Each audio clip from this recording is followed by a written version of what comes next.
नमस्कार मित्रांनो, न्यू मधुर मराठी या चॅनलमध्ये आपलं स्वागत आहे. घरोघरी मातीच्या चुली या मालिकेच्या आजच्या एपिसोडमध्ये आता ऐश्वर्या आणि जानकीने शर्वरीची अख्खी खोली पिंजून काढलेली असते, परंतु काही केल्या विक्रांतचा फोन सापडत नाही. एका क्षणाला तर जानकीला असं वाटतं की त्या शर्वरीवर उगीच संशय घेत आहे. तेव्हा ऐश्वर्या सांगते की नाही जानकी, आपण अगदी बरोबर विचार करतोय. ती शर्वरी खूप स्मार्ट आहे. तिने फोन अशा ठिकाणी ठेवलं असेल ना की आपण विचारही नाही करू शकत. आणि तेव्हाच जानकीला आठवतं की मागच्या वेळेला शरूने पैसे तिच्याच खोलीत लपवले होते. त्यामुळे तिला आत्ता अशी शंका असते की यावेळेला देखील तो फोन तिने जानकीच्याच खोलीत लपवला असेल तर. आणि आता दोघीही घाईघाईने जानकीच्या रूममध्ये येतात. आता ऐश्वर्या ड्रॉवर्स पाहत असते. जानकी कपाट त्यातील सगळ्या बॅग्स नीट चेक करत असते, परंतु कुठेही त्यांना तो फोन सापडत नाही. आता काय करायचं हाच प्रश्न असतो. तेव्हा अखेर जानकी सांगते की ऐश्वर्या, आपण अख्खं घर पिंजून काढूया, प्रत्येक खोलीची झडती घेऊया. ऐश्वर्या देखील ठीक आहे सांगते आणि दोघीही लगेचच कामाला लागतात. तर आता त्याच वेळेला इकडे शर्वरी खाली उतरलेली असते आणि ती मुद्दामहून खुश होण्याचं नाटक करत सुमित्रेला म्हणत असते की आई चल ना, आपण एक छान सेल्फी काढूया. तेव्हा सुमित्रा सांगते की अगं आपण देवदर्शनाला चाललोय. तेव्हा ती बोलते की आई बघ ना, आपण सगळे एकत्र आहोत, वातावरण किती छान आहे. आणि हट्ट करत ती सुमित्रा व इतर सर्वांना एकत्र जमवते. आता अवंतिका मात्र खूप टेन्शनमध्ये असते. ती मनाशी विचार करत असते की जानकी वहिनी आणि ऐश्वर्याला शरुतांच्या विरोधात एकतरी पुरावा मिळाला असेल की नाही, आणि ती जरा टेन्शनमध्ये असते. इतर सर्वच जण सेल्फीसाठी पोज देऊन उभे असतात. तेव्हाच ही शर्वरी आता कॅमेरामध्ये या अवंतिकाचा पडलेला चेहरा पाहते आणि विचारते की काय गं अवंतिका वहिनी, तुला कसलं टेन्शन आलंय का? तेव्हा आता अवंती बोलते की नाही नाही, असं काहीही नाही आहे.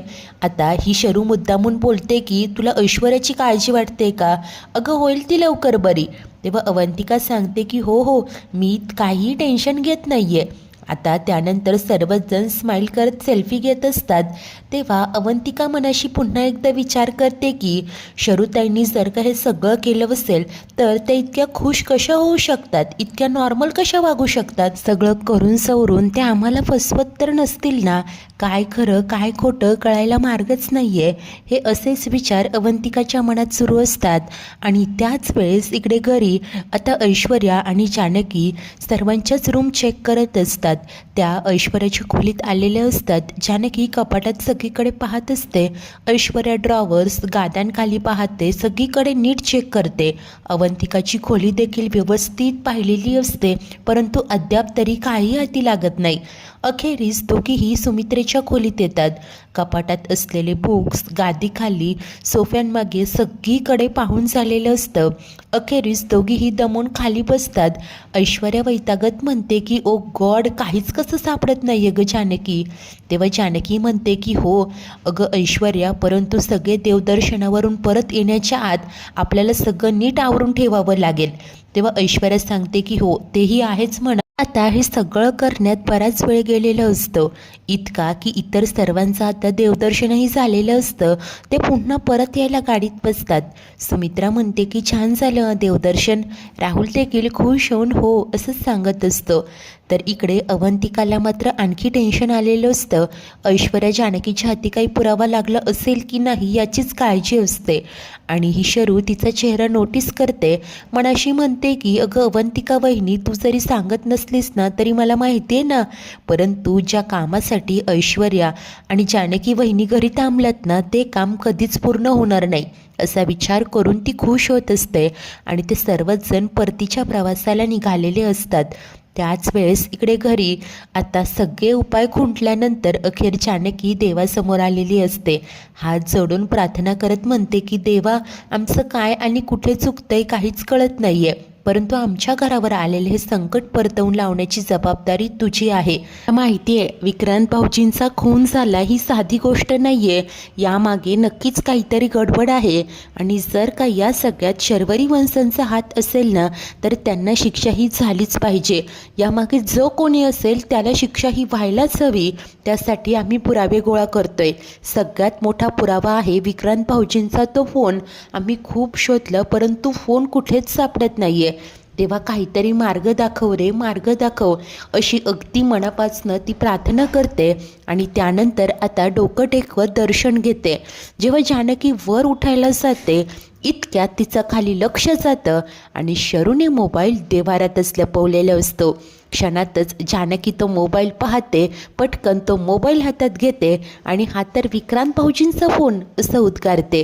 अखेर जानकीला तो फोन मिळालेलाच असतो. इकडे जानकीला तो फोन सापडतो आणि तेव्हाच आता देवदर्शनाला गेलेले सर्वच जण परत आलेले असतात. आता आतमध्ये असलेली जानकी ऐश्वर्याला खुश होऊन आवाज देते. ऐश्वर्या देखील गायने तिथे येते. तेव्हा जानकी फोन दाखवत सांगते की फोन. ऐश्वर्या तो फोन पाहत म्हणते की काय तुला सापडला? हा फोन मात्र बंद असतो आणि तितक्यात दोघींच्याही कानावर गाड्यांचे हॉर्न पडतात. त्यामुळे जानकी बोलते की काय आले वाटतं सगळे. ती पुन्हा तो फोन जिथे होता तिथेच ठेवते. ऐश्वर्या बोलत असते की काय अगं तो पुन्हा का ठेवते? जानकी सांगते की 1 मिनिट थांब सांगते तुला.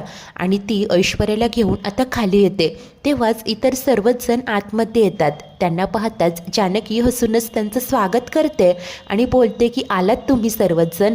आता हे सर्वच जण आतमध्ये आलेले असतात. अवंतिका दोघींनाही इशाऱ्याने खुणावत विचारत असते की काय झालंय. जानकी मात्र तिला सगळं नॉर्मल आहे म्हणून सांगते. त्यानंतर शर्वरी व राहुल येतात. आता ही शर्वरी लगेच ऐश्वर्याजवळ येऊन उभी राहते. जानकी त्यांच्यासाठी पाणी आणायला गेलेली असते.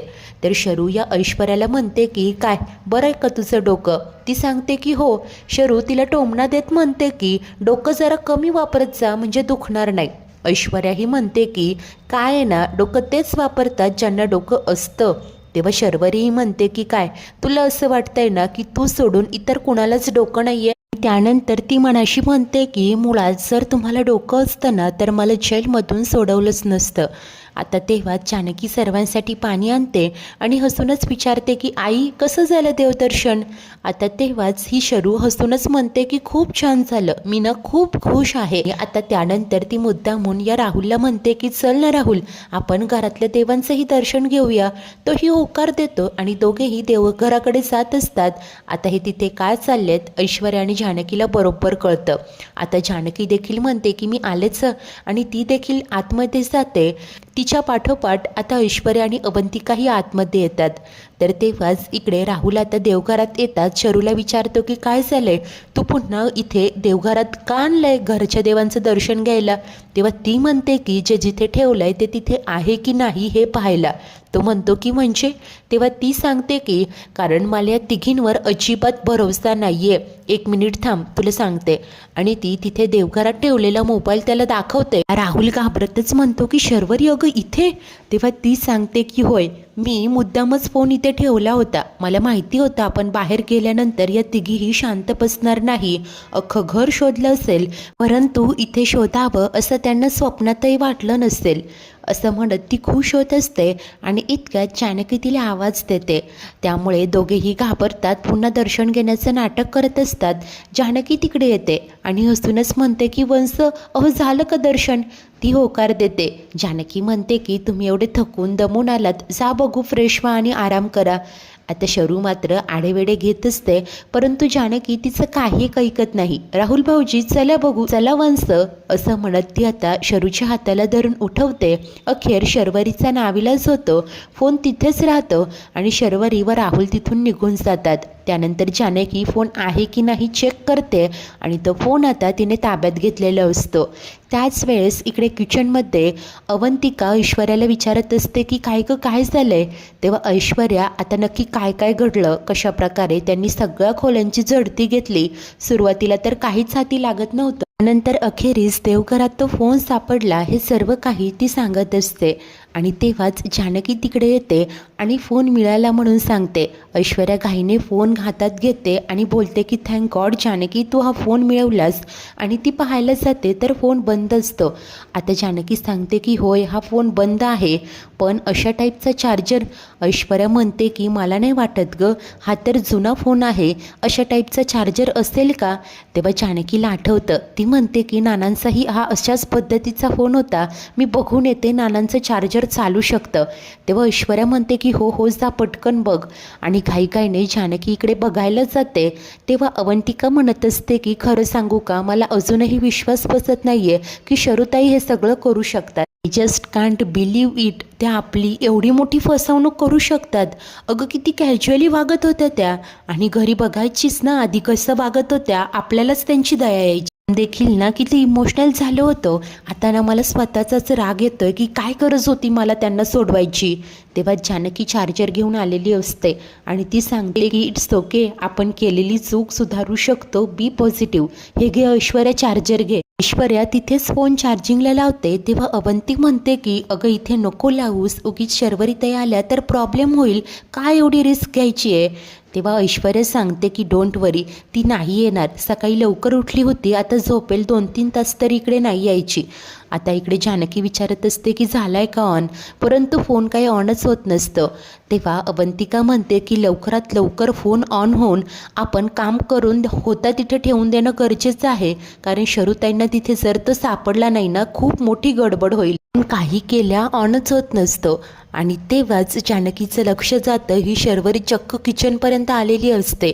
आता जानकी उद्गारते की वंश, आणि त्या सरशी या तिघीही खूप घाबरून जातात. आता अवंतिका प्रचंड घाबरलेली असते.